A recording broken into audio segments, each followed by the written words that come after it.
Сәлем достар, бүгін біз сіздермен бірге сникерс тортын дайындайтын боламыз. Ол үшін менің YouTube каналыма тіркеліп, лайк басуды ұмытпаңыз. Видеоны соңына дейін қарап шығыңыз.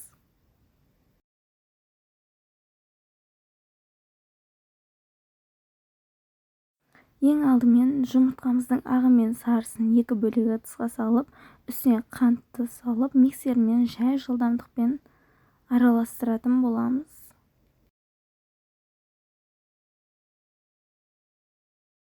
Міне бізде жұмыртқаның ағы дәл осындай апақ болады.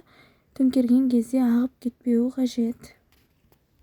Енді жұмыртқаның сарысына үстіне қантты салып, тағы да миксермен жай жылдамдықтан бастап араластыратын боламыз.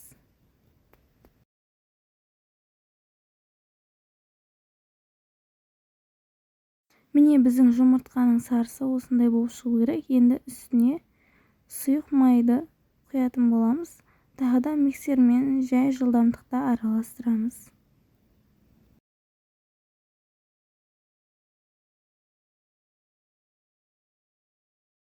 Енді біз 10 какао қопсытқышты қосып, миксермен жай жылдамдықтан бастап араластыратын боламыз.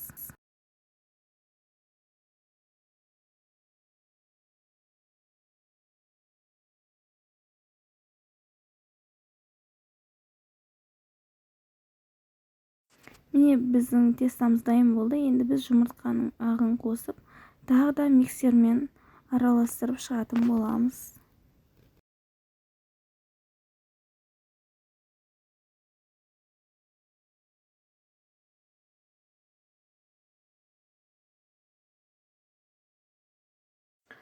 Міне біздің тестамыз дәл қаймақ сияқты болып шығуы тиіс.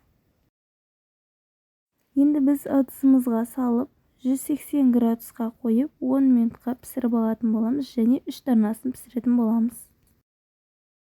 Енді біз кілегейді жасайтын боламыз. Ол үшін бізге таза ыдыс қажет және кілегейді 2 минуттан артық миксермен араластыруға болмайды.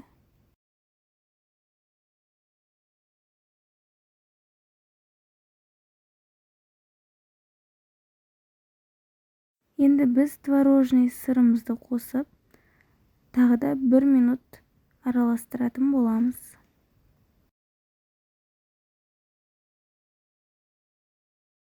Міне біздің креміміз дайын болды. Төңкерген кезде ағып кетпеуі қажет. Міне біз енді бөлек ыдысқа варенканы салып және миксермен араластырған кремімізді қосып, екеуін бірге жақсылап араластыратын боламыз.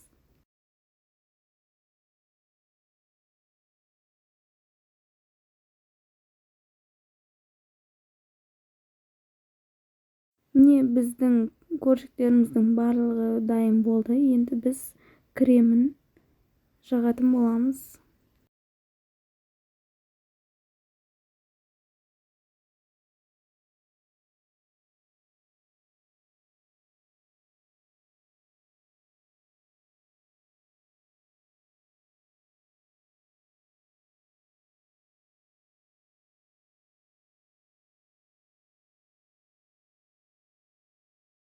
Ең алдымен шетінен бастап кремді жағып шығатын боламыз.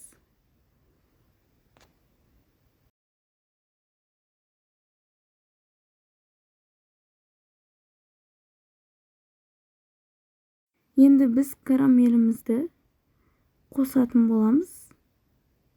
Үстіне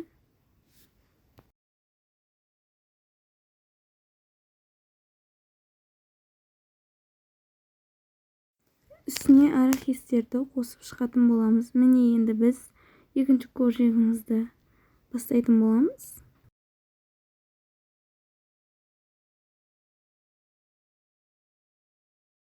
Дәл жаңағыдай кремді шетінен бастап жағып, одан кейін карамелімізді қосып, орехімізді сеуіп шығатын боламыз.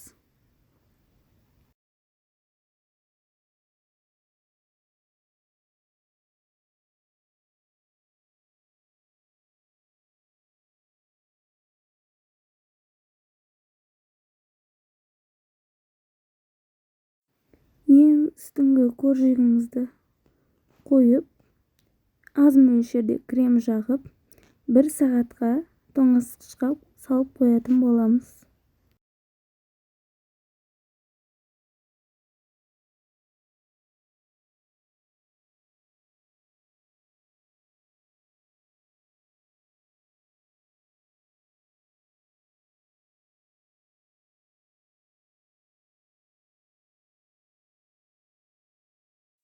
Енді біз шоколадты глазур дайындайтын боламыз. Ол үшін бізге шоколад пен аз ғана мөлшерде сливки қажет болады. Біз су моншасында шоколадымызды ертіп алатын боламыз. Сол кезде ешқандай да асты жабыспайды. Міне біздің шоколадты глазурымыз дайын болды.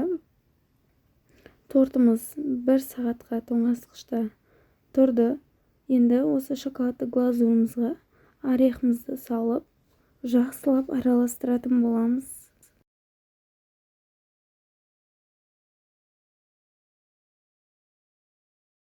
Енді тортымыздың бетіне шоколадымызды құйып, жан-жағына дейін жағып шығатын боламыз.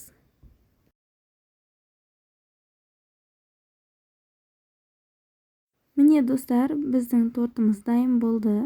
Енді өздеріңіздің қалауларыңыз бойынша сникерс тортын әсемдесеңіздер болады. Ендеше біз тортымыздың дәмін көрейік. Ортасы қалай болып шыққанын көрсететін боламын.